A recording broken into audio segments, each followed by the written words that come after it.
You knew this was coming. You knew it. I hope none of you were surprised.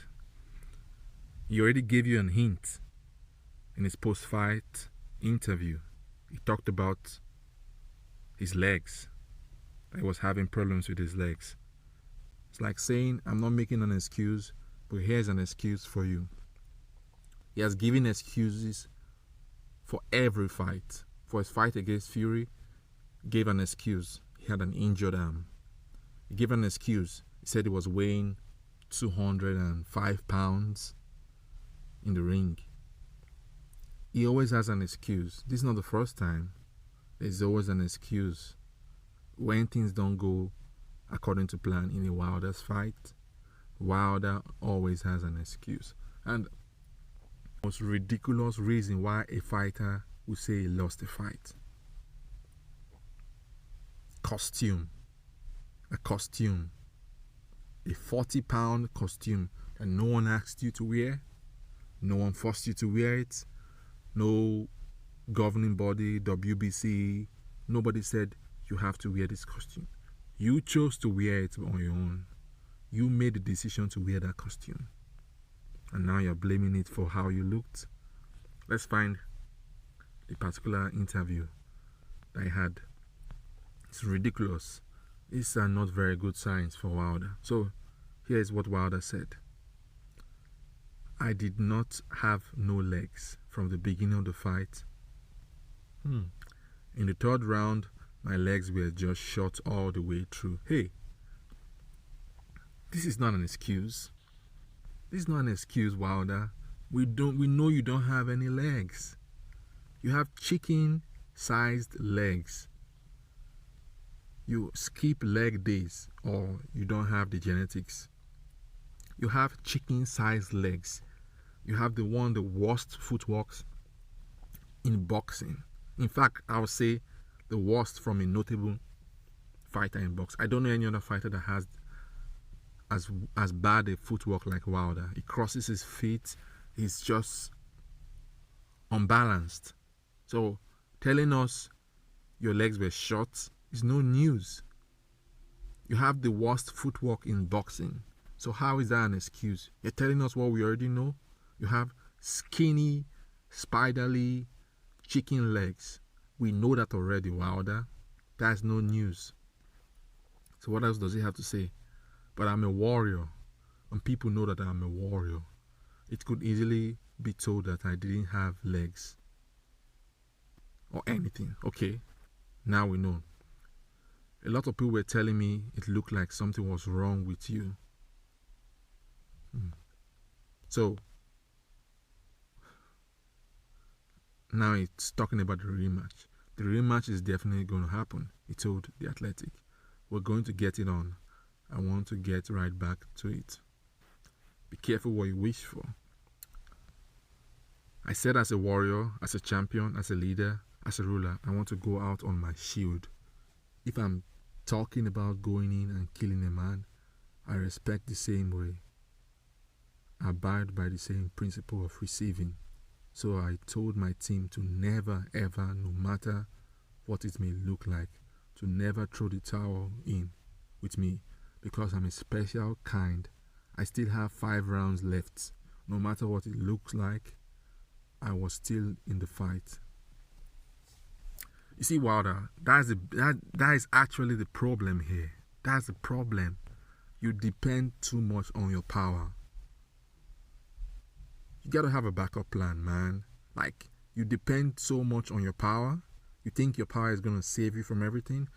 Let me give you an illustration. Think about it. Most of us have some form of education, right? So you've been going to school from when? Kindergarten. And imagine you never learned anything. Think about it. You never learned anything. But you had a gift. You could memorize. You had a photogenic memory. And you were doing very well in school. You were giving all the definitions. You were applying all the formulas just because your memory was photogenic. Whatever you saw, you memorized. And you went into the exam and you poured it out. You refused to try to understand what you were memorizing. You refuse to understand the concept of the course, the subject you do in classes. All you wanted to do was pass the exams. And the most important thing in exams is passing, right? Giving the right answers. No one cares if you don't understand. In the grand scheme of things, in terms of most education, no one really cares. No one really cares what 2 times x is. If the answer is x 2, 3, and you write that down, that's all that matters. So, you've been gaming the system. You've been avoiding actually learning. You've just been memorizing. You don't read. You don't practice. You don't do anything other than memorize the formulas and the answers. And that has gotten you by kindergarten, elementary school, primary school, secondary school, high school, even down to college. And now, finally, when it's time to apply everything you've learned, you realize that you actually need to understand this. You actually need to know the fundamentals. That all you've been doing is memorizing, writing in the exam, and forgetting what you wrote down. That is what happened to Wilder. Refused to learn the fundamentals of boxing, refused to improve his skills, kept on preaching about his power, and when his power failed him, or when someone figured out how to curtail and control his power, what happened? He had nothing else. So that's the story of Wilder, people. Anybody interested in going to boxing, if you have the power, don't let the power be the only thing you have. Always try and learn, have a backup plan, have an alternate skill, have a way of adjusting in the ring, because Wilder did not. And these excuses, believe me, are not going to help him. If he fires Matt Brilliant, it's not going to be good for him, because that is actually the only person in his team who understands boxing. That is the only person in his team with the experience, a gold medalist. JD's, that guy, he's not a respected voice in boxing. It is what it is. Excuses, excuses, excuses. The whole world now sees him for what he truly is. I've been seeing a lot of reactions to this excuse for losing the fight. It doesn't look good for Wilder. It doesn't look good for him. Not at all. The best thing you can do is give credit to Fury and accept defeat. Accept that you're flawed. You're not a perfect fighter. And I hate to always have to compare Wilder to Anthony Joshua, but look at how Anthony Joshua handled his loss. He had legitimate reasons for why he lost. Rumors were flying around that he had been concussed, he had been knocked out in training. But Joshua, till this day, refused to give any excuse for his loss.